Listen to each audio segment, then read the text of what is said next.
Hello there. Hello there. How are you? How are you? It's so good It's so good to see you. to see you. We'll sing and be happy Be happy that that we're all here together again. So we had to do a couple of takes of that song because Lexi was barking at us the whole time because her friends are up here and she's not. So, hey Lex, do you want to come and say hi? Here she is. Say hi, Lex.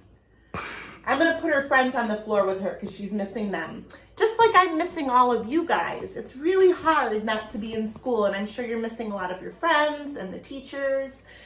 And I'm also hoping today's Wednesday. It should be if you're following in the Google Classroom. And I'm hoping that you're following up with the work that was for the week. And if you have any questions, you could email the teachers.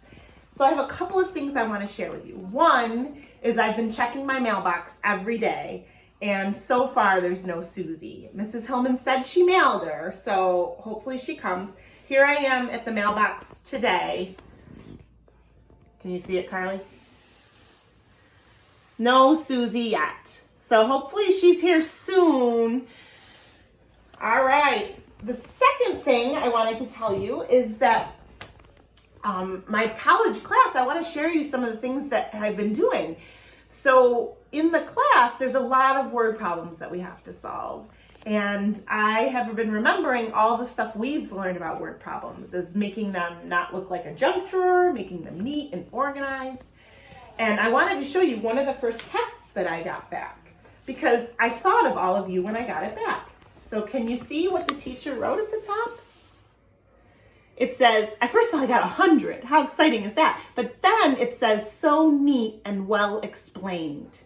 So I thought of all of you when I read that because as I was taking the test, I thought I have to make sure my word problems look the way that fourth graders are trying to make theirs look. Great. The last thing I wanted to do today was to read to you one of my very favorite stories. So I've already read in class Molly Llewellyn. That's my favorite one. This is my second favorite. And I used to read this to Carly and Brady at bedtime. It's called What Cried Granny? An Almost Bedtime Story. And it's by Kate Lum.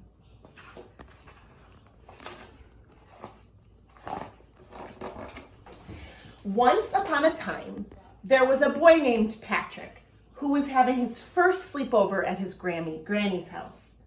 As the sun began to set, Granny said, "Patrick, dear boy, it will be dark soon. Time to get ready for bed." "But Granny," said Patrick, "I don't have a bed here." "What?" cried Granny. She ran out to her yard where some tall trees were growing and chopped one down. She carried it to her wooden workroom, opened her toolbox, and made Patrick a fine bed. Then she painted it a restful shade of blue, put a comfy red mattress on it, and took it to the bedroom. "There you are, dear boy," said Granny. "Now climb into your bed, lay your head on the pillow, and sail off to dreamland."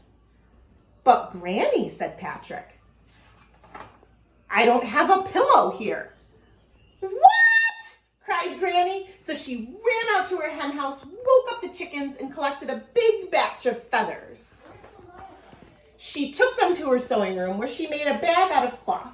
Then she stuffed it with feathers, sewed it up neatly, and gave it to Patrick. "There you are, dear boy," said Granny. "Now climb into bed, lay your head on the pillow, tuck the blanket under your chin, and I'll kiss you goodnight." "But Granny," said Patrick, "I don't have a blanket here." "What?" cried Granny. So she ran outside and headed for the hills where a flock of fat sheep were snoozing. She sheared off some of their wool and ran right back home. She took the wool to her basement, spun it into yarn, knitted a fuzzy warm blanket, and dyed it the prettiest shade of twilight purple.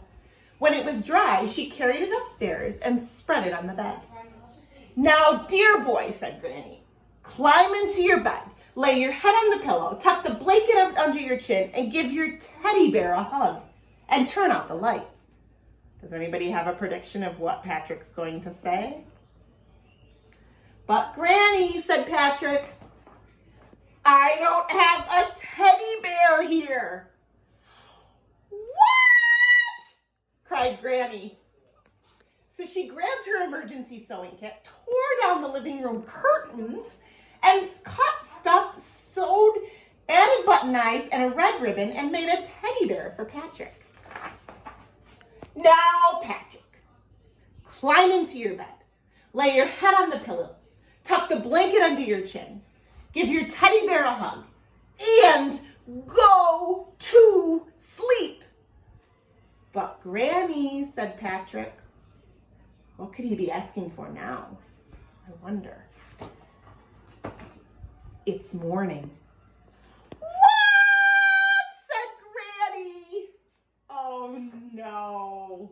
That's so funny. Okay. One challenge that you could do while you're home is write stories. It's really exciting to write stories. And if you write your own story, you could read it for us on YouTube. That would be exciting to see some of you writing your stories and reading them.